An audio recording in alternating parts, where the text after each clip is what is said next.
মরিয়মনগর গ্রামটি চট্টগ্রাম জেলার রাঙ্গুনিয়া উপজেলায় অবস্থিত। এটি চট্টগ্রাম শহর হতে প্রায় ৩৩ কিলোমিটার দূরে ও রাঙ্গুনিয়া উপজেলা সদর হতে প্রায় ৩.৫ কিলোমিটার দূরে এর অবস্থান। মরিয়মনগরের দক্ষিণে কর্ণফুলী নদী, শিলক ও কোদালা ইউনিয়ন, পূর্বে চন্দ্রগোনা কদমতলী ইউনিয়ন, উত্তরে শনিরবর রাঙ্গুনিয়া ইউনিয়ন, পশ্চিমে রাঙ্গুনিয়া পৌরসভা অবস্থিত। এর আয়তন ৬.১৪ বর্গ কিলোমিটার বা ২.৩৭ বর্গ মাইল। আয়তনে ছোট হলেও তার রয়েছে বিশাল জনগোষ্ঠী। ২০১১ সালের আদমশুমারি অনুযায়ী এর জনসংখ্যা ১৮,৬৫৮ জন, যা অবশ্য এখন অনেক বৃদ্ধি পাবে। জনসংখ্যার ঘনত্ব প্রতি বর্গ কিলোমিটারে ৩,০০০ জন। মরিয়মনগরের উত্তর পাশ দিয়ে চলে গেছে চট্টগ্রাম কাপ্তাই সড়ক। এই সড়কে গ্রামের দুটি স্টেশন রয়েছে, একটি হচ্ছে চৌমোহনী এবং অপরটি হচ্ছে কাটাখালী, যেখান থেকে অনায়াসে যাতায়াত করা যায়। মরিয়মনগর গ্রামটিতে একটি ইউনিয়ন পরিষদ রয়েছে, যা ৪ নং মরিয়মনগর ইউনিয়ন পরিষদ নামে পরিচিত। এর ৯টি ওয়ার্ড রয়েছে। ১৯৪০ থেকে ১৯৫২ সাল পর্যন্ত এই ইউনিয়ন পরিষদের প্রথম চেয়ারম্যান ছিলেন ওয়াজউদ্দিন মাতব্বর।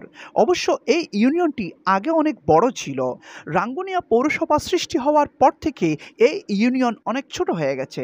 মরিয়মনগরে একটি ডাকঘর রয়েছে, যার পোস্ট কোড হল ৪৩৬০। শিক্ষার দিক দিয়ে আমাদের মরিয়মনগর বেশ এগিয়ে। এর সাক্ষরতার হার ৬৫.৬১%। মরিয়মনগরে দুটি মাধ্যমিক বিদ্যালয়, ৮টি প্রাথমিক বিদ্যালয়, একটি আলিম মাদ্রাসা রয়েছে। এছাড়াও 4টি কিন্ডারগার্টেন এবং 2টি মাদ্রাসা রয়েছে। বলা যায় আমাদের এই ছোট্ট গ্রামের মধ্যে এতগুলো শিক্ষা প্রতিষ্ঠান স্থাপনের পেছনে কিছু জ্ঞানী, গুণী এবং সমাজ হিতৈষী মানুষের অবদান অবিস্মরণীয়।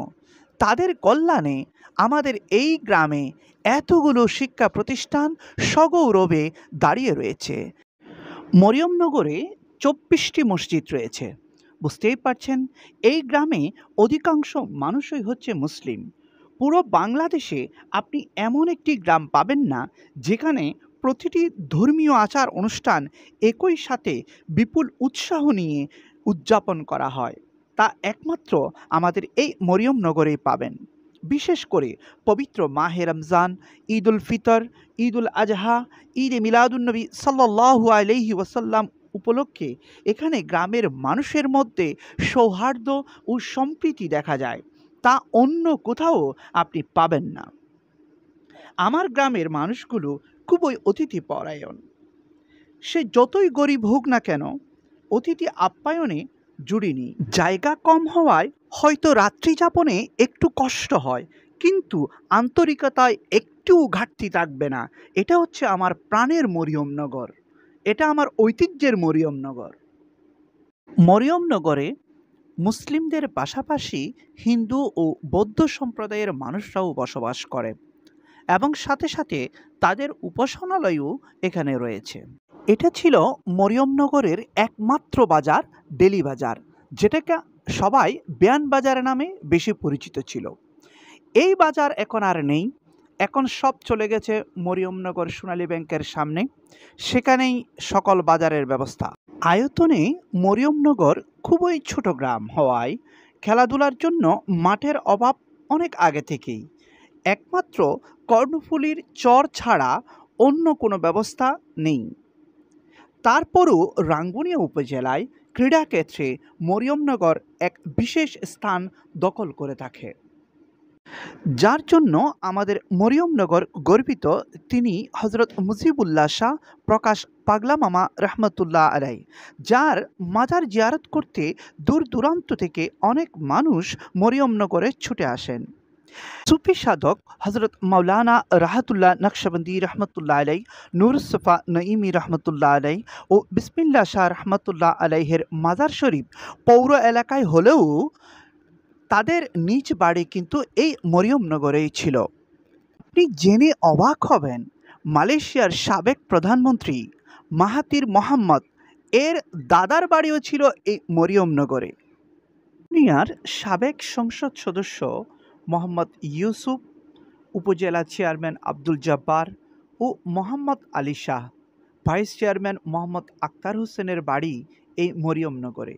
এছাড়াও অনেক সুফি সাধক, শিক্ষাবিদ, সমাজসেবক ও শিক্ষানুরাগী এই মরিয়মনগরকে আলোকিত করেছেন। মরিয়মনগরের প্রধান প্রতিবন্ধকতা হল জনসংখ্যার অত্যধিক চাপ। আবাদি জমিগুলো এখন ভরাট হয়ে বসতি স্থাপন হচ্ছে। বিগত ২০-৩০ বছরে যে পরিবর্তন হয়েছে তা কল্পনাই করা যাবে না।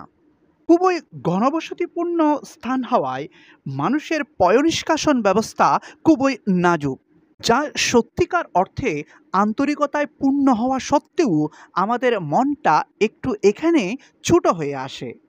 জানি জনসংখ্যা বেশি হলে সমস্যাও থাকবে, তবে আমরা মরিয়মনগরের মানুষগুলো হলো খুবই আন্তরিক, একে অপরের বিপদে এগিয়ে আসে, দুর্যোগ দুর্বিপাকে কেউ বসে থাকে না, সবাই একসাথে থাকার চেষ্টা করে। ভালো থাকুক আমার গ্রামের মানুষগুলো, জয় হোক আমার মরিয়মনগরের, এগিয়ে যাক দুর্বার গতিতে। ভিডিওতে তথ্যগত কোনো ভুল থাকলে ক্ষমা সুন্দর দৃষ্টিতে দেখবেন।